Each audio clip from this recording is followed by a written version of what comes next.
If you're a Tolo, you do know already our morning show, Sean and RJ, Bobby Bell, they have been in Indianapolis last couple of days doing their show from the Combine. And Sean Shariff joins us now here on your home of the Cowboys. Good afternoon, sir. How the heck are you? What's up, fellas? I'm doing pretty well. I put the Uber to the side for the pregame drinking just for this phone call. So life could not be, well, life will be better in about 20 minutes. Are you okay? So I heard this tease that Bobby's not sleeping tonight. What are you guys getting into? So we're going to this one bar at the hotel where all the big dogs stay. So we're going there to pregame for me to sightsee because I still like to have my head on a swivel. You know, I still get starstruck. And then we're going to go to dinner at the main place that they all talk about. Last night we did this, shrimp cocktail at St. Elmo's. And then we are going to smoke some cigars with some people who are not to be named until maybe later. And then we're going to go back to the dinner place where apparently Todd Archer and everyone stay until 3 o'clock in the morning to shut it down until the next day's activity. So that is the agenda for tonight. That'll start in about 30 minutes. Okay, so I heard Archer with you say the 3 a.m. deal. Is the plan to make it till 3 a.m.? Are you going to be able to manage this? No, not my plan. I think it's Bobby's plan. This has happened. So, Spittle, if you're listening, just, take the blood pressure medicine because this has happened twice in the past with Bobby at the Super Bowl party that we all saw. He shows up drunk on the air. I learned my lesson years ago at the New York Super Bowl when it sounded like I had no teeth talking because I was still messed up. But, no, I can't do that. I'm looking at about 12:30 as my cap, but Bobby wants to put in that connection time. Last night he and Choppy were tired. I was ready to go. So Bobby said, nope, and we're going to go ahead and shut it down. He's got his magic prescription bottle all ready to go. And I think Bobby is going to show up tomorrow extremely, extremely buzzed. So, boss, be prepared.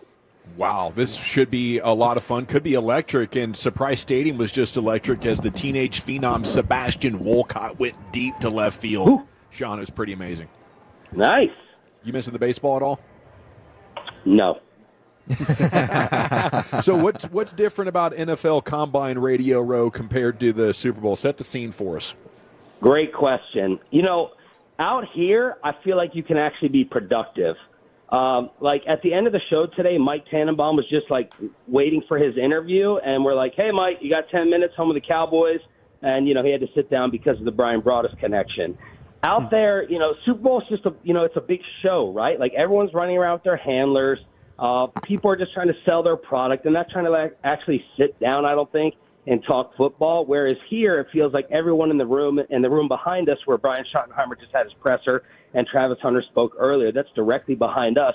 It feels like some people actually stop down and talk, and they're a little bit there more for football. So I think you can get a lot more production out of this versus the big glitz and the glam and the parties. Like, these people are going to get drunk and talk. I don't know why they're talking to all the reporters and the insiders, but maybe they're looking to vent. But I feel like it's way more productive than the Super Bowl, even though the Super Bowl has a lot of glitz and glamour. Sean Shariff here with you on the Fan, guys. What was your big Schotty takeaway? I know you guys were just soaking in the presser. So I had a lot of takeaways. Number one, it does sound like Osa is about to get done. Like Schottenheimer gave one of those responses where he's like, yeah, like we're right there. You never want to say anything until it's final. But I took that as basically 98, 99% done. Some of the reporters here do think the number will come in under Mike Fisher's reported $21 million. But I'm taking it as that is done with Osa.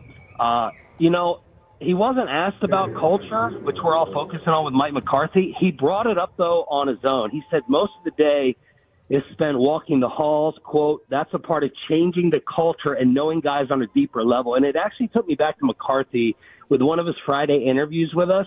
He didn't know, like, we had to explain to him DeMarcus Lawrence's nickname. Like, he did, and I'm not making the biggest deal of this, that he didn't know it was Tank, but I think we were a good amount of time into this, and he's like, who's Tank? Like, who are you referring to?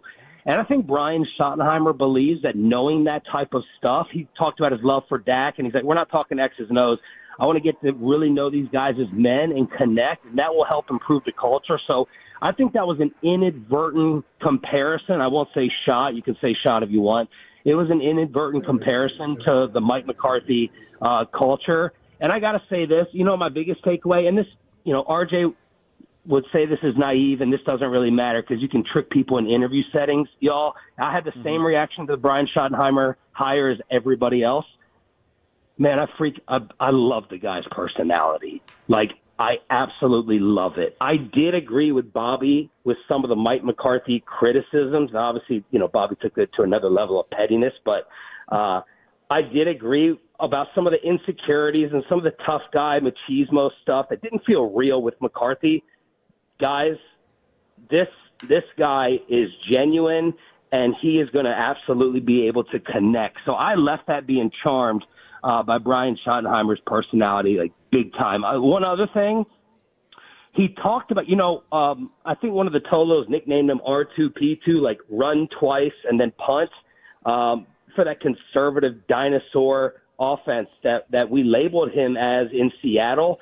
He talked about having to agree to disagree with Pete Carroll, where Brian got in trouble a little bit, he said, for letting Russ cook. He laughed at that as a joke, but then he circled back around, and he made it known he wanted to throw and Pete wanted to run. So if you're worried about, and there's a lot of talk about the run game, if you're worried about this conservative run game and boring offense, I think Brian Schottenheimer sent a little bit of a statement today that he wants to open it up and he wants to throw the ball around. We had Schottenheimer on. Was that last year in Oxnard? And awesome interview. I mean, we had a similar type of feeling like, wow, this guy's personality and communication and leadership style, it was surprising at the time that, he seemed to check the head coach box there in a big way. And now it's starting to get exciting with, some of the hires that he's making and his philosophy. It is interesting to know, though, I'm not sure how to react to that he wants to pass more. I'm hoping we get a full-on commitment to running the ball at least very efficiently. That's got to be a big priority for me, Sean. How about you? Yeah, Tannenbaum told us today, like, it would not surprise them one day the Cowboys throw it 32 times and one day the Cowboys run it 32 times. I think when we keep talking about offensive line and running the football and finding the running back with his traits and then throwing the football, like, really we're all just getting back to the word balance, right? Like, everybody wants to have balance. And I think when you look at that Nick Harris list of Cowboy visits, unofficial, whatever it is, there's a lot of D linemen on there. And with this priority of re-signing Osa, and then today, Schottenheimer talked about focusing on the second-year offensive lineman. He was asked if, BB is going to move up front. He's like, too early for that now, but I'm really focused on the second-year O-lineman. He said Tyler Guyton, he singled him out. He said he's been in the weight room every single day, and he looks freaking awesome. So I think they just want to check all the boxes, like everyone says this stuff, right? They want to be more physical. They want to be, he said, you got to be able to run the football when people know that you're running the football. We always say that about the 90s Cowboys, right? Everyone knew it was coming to Emmett, and no one could stop it. And then they want to be more physical and stop the run while also throwing it. So I think we're just really talking about balance with a tougher football team. Sean Shariff, live from the Combine in Indy, with us here in the GBag Nation. Is this living up to your expectations so far? The one thing, I think that's why Bobby shut it down last night. He had hyped us up, and he expected, he knew I wanted to go out and see, Brian Schottenheimer over here, and I wanted to see Chris Ballard over there, and I wanted to see all the GMs, and I want to see all the head coaches, and I want to see the owners at Shake Shack, or wherever Brada said we need to camp out fast food-wise. That was not there last night, so I was a little bit disappointed last night. But that's why Bobby's saying this may take until 1 or 2 in the morning to check off everything, to see everyone out and about. We may have to go to 4 or 5 places, and that's what we're going to try to do. That's the only thing that's come up short a little bit. Yeah, you will see people, though, the later it gets in the week, you will see people, because what they're doing is they're working on their interviews and things like that. Yeah.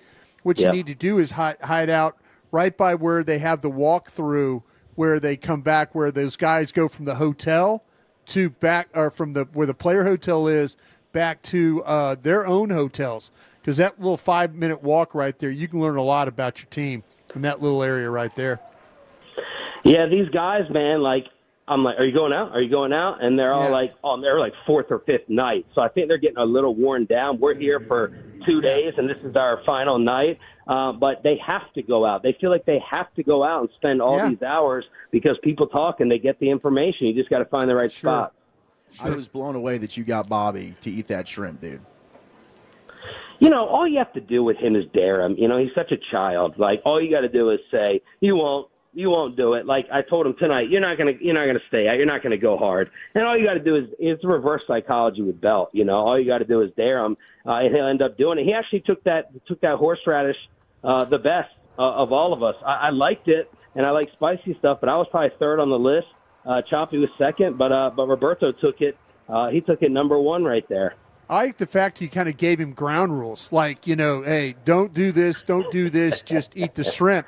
I saw Jeff Lurie almost leave us doing exactly what you just did to him. Yeah.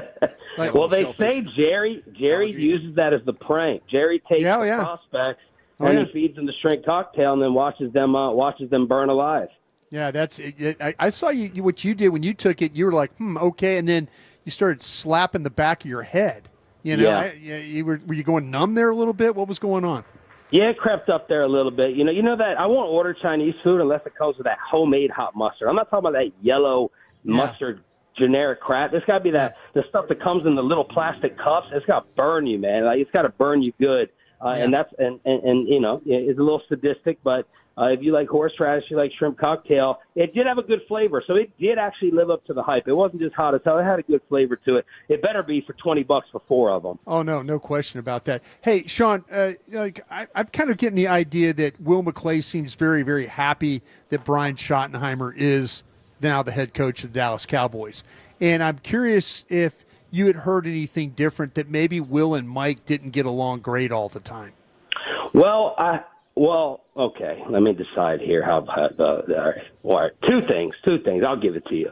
Yeah. Number one, I had heard that at times, like, maybe Mike was not as checked in and honed in with 100% laser focus during some of the scouting sessions. Like, maybe he'd be looking down at his phone or doing something else, and then he'd kind of look up and see the good play that a player made, and he's like, look at that. Like, let's get that guy. Selective scouting? Yeah, while they're scouting. Yeah. So they're showing a player, and maybe there's like 3 bad plays. Maybe Mike wasn't totally locked in. He looks up for the good play. Well, you don't get the whole picture, right? Right. So then your head coach is not watching the full entire story. But when you talk about Will McClay's happiness, this is a big future prediction bombshell I'm going to drop. I was told, and this is from the person who gave me the Schottenheimer news. This person told me that when Jerry gives up the power, when Jerry's no longer in control, Will McClay is taking the wheel of this thing. That Charlotte Jones is probably going to be attending the owners' meetings, and Will McClay is taking over in Stephen Jones' basic role. Like, we all expect Stephen to step in, and everyone's worried and afraid of that. Sure. I was told that Will McClay is actually going to be really in that driver's seat. That's what that last contract was kind of set up for. So if that's the case, I think we should all be pretty happy about that possibility if and when it comes, and Will McClay would obviously be happy about that too, if true. I needed some optimism. That's giving me optimism, Sean. There you go. I'm like Jay Glazer, man. I only come out for the big stories. I leave all the little. That's why we sent you to the combine. I'll leave them little transitions to Todd Archer now. Well, good luck tonight seeing who you want to see, and best of luck in the morning with Bobby, dude. I think that's appointment radio. Thank you, boys. Keep killing it. Love you. Thank you.